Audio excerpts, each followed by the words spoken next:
Monday morning పరిస్థితి ఇదండి. Monday నుంచి మొదలైంది బీభత్సమైన తుఫాన్ అనమాట. తీవ్రమైన గాలులు. Hi everyone, welcome back to my channel. నేను మీ సువర్ణ. సో ఈ వర్షం అనేది సైక్లోన్కి సంబంధించిన వర్షం అంటే ఆగకుండా పడుతూనే ఉంటుంది అనమాట. ఎంత పెసరు కూడా గ్యాప్ ఇవ్వట్లేదు. సో అసలు ఈ తుఫాన్లకి అంటే సైక్లోన్స్కి ఎవరు పేరు పెడతారు అనేది ఈరోజు నేను మీకు తెలియజేయాలనుకుంటున్నానండి. ఎందుకు తెలియాల్సిన అవసరం ఏంటి అని అనుకుంటారా? తెలియాల్సిన అవసరం అయితే ఉన్నదండి. ఎందుకంటే మన పిల్లలకి మనం చెప్పుకోగలగాలి ఏంటి ఇలా ఎందుకు పెడతారనేది. పవర్ అయితే తీసేస్తున్నాడండి, మాటి మాటికి కరెంట్ పోతూనే ఉందన్నమాట. తీసేయాల్సిందే కూడానండి, లేకపోతే ప్రమాదం అనమాట. సో ఈ ఐఎండి అంటే ఇండియన్ మెటీరియలాజికల్ డిపార్ట్మెంట్ అనమాట.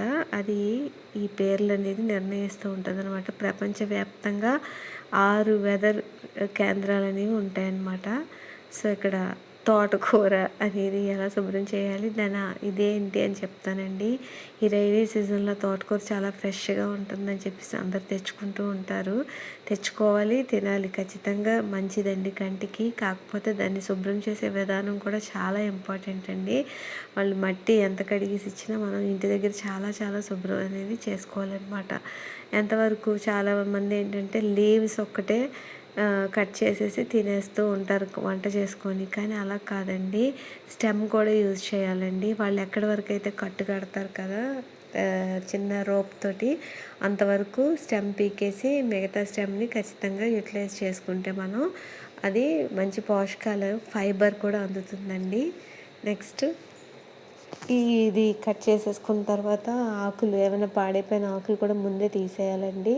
తీసేస్తే కనుక మిగతా తోటకూర అంతా కూడా పాడవకుండా ఉంటుందన్నమాట. అలాగా 1కి 4 సార్లు కడగాలండి. బురద అనేది చాలా ఎక్కువగా ఉంటుందన్నమాట. దీనికి పట్టేసి అదంతా ఫుల్గా వదిలే వరకు మనం చక్కగా కడిగేసిన తర్వాత ఇంకా అక్కడక్కడ ఆకులు పాడైపోయిన ఏమైనా ఉన్నా కూడా తీసేసిన తర్వాత అప్పుడు సాల్ట్ అండ్ పసుపు రెండింటిని యాడ్ చేసి బాగా కడగాలండి. వాటర్ ఎక్కువ పోసి అప్పుడు ఈ తెల్లగా మచ్చలు ఉంటాయి చాలా ఆకులకి వెనక వైపు భాగంలో, ఎప్పుడైనా గమనించండి. అవి ఎట్టి పరిస్థితుల్లో కూడా వాటిని రిమూవ్ చేసేయాలండి.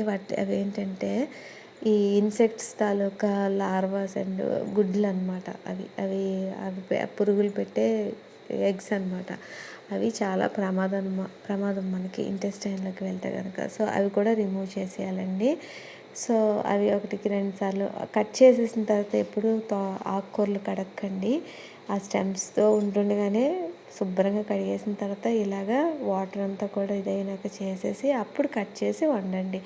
ఓకేనా? సో ఈ ఐఎండి అంటే ఏంటంటేనంటే ఇండియన్ మెటీరియలాజికల్ డిపార్ట్మెంట్ అండి.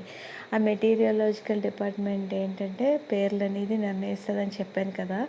అరేబియన్ సముద్రం అండ్ బంగాళాఖాతం ఒడ్డున ఉన్న దేశాలు కొన్ని ఉన్నాయండి.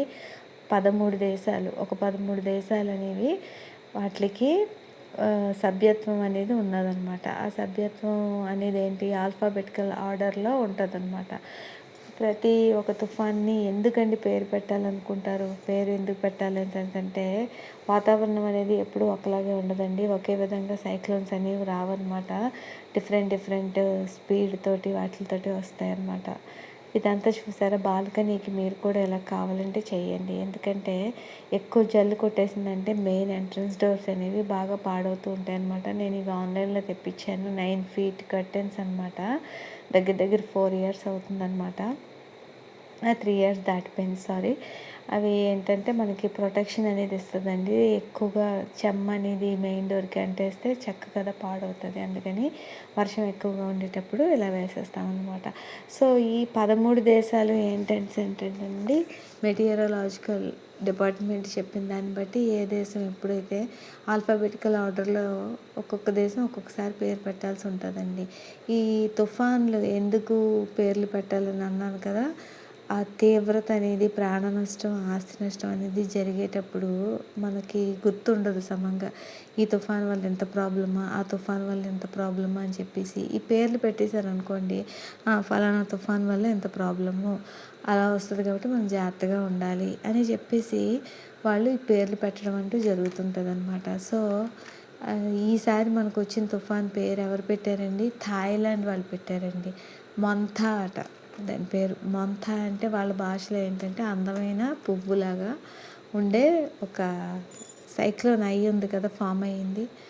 ఇది చికెన్ అండి, రాత్రికి చేశాను అనమాట. సో ఆ అందమైన పువ్వు అని అర్థం అనమాట. వాళ్ళు ఈసారి పెట్టారనమాట పేరు.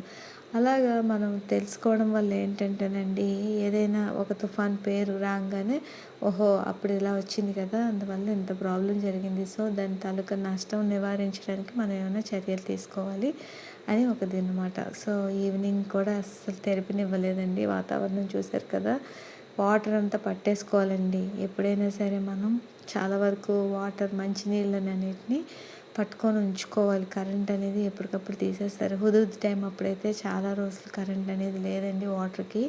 అప్పట్లో తోడుకోవడం అనమాట. అలా తోడుకొనైనా వాడుకున్నాం అనమాట. మరుసటి రోజు పరిస్థితి ఇదనమాట. మనకి ఏం తప్పినా బట్టలు అనేవి తప్పవు కదా. సో ఈ కర్టెన్స్ అన్నీ కూడా పక్కకి తీసామండి. ఎందుకంటే గాలి విపరీతంగా వేసినప్పుడు అవి తీసేయకపోతే మాత్రం మొత్తం పైనుంచి కూడా మొత్తం అంతా కింద పడిపోతాయి అన్నమాట. సో అలా అనమాట. ఈ విధంగా వచ్చిన మనకి ఉన్న ప్రాబ్లమ్స్ అన్నిటిని కూడా మనం జాగ్రత్తగా చూసుకుంటూ ఉండాలండి. కరెంటు పోవడం వల్ల వంటగదిలో మనం చీకట్లోనే చేయాల్సి ఉంటుంది అనమాట వంటలు. ఆ విధంగా జరుగుతూ ఉన్నదన్నమాట. సో ఇలాగా ఈ పేర్లు పెట్టే సంస్కృతి ఎప్పటి నుంచి వచ్చిందండి? 2000 సంవత్సరం నుంచి మొదలైంది. 2004 నుంచి మొదలుపెట్టారనమాట. 2000లో స్టార్ట్ చేశారు ఇలా ఆలోచన. 2004 నుంచి మొదలుపెట్టారు. సో చాలా వరకు తుఫాన్ల పేర్లు మీకు తెలిసే ఉంటాయి.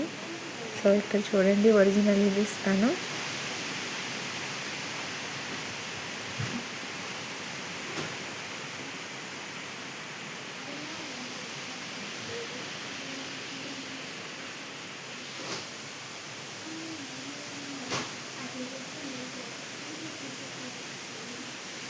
మా వాళ్ళ తాలూకు పేరెంట్స్ వీళ్ళు యూపీఎస్సీకి ప్రిపేర్ అవుతున్నట్లుగా ట్యూషన్కి పంపిస్తున్నారండి.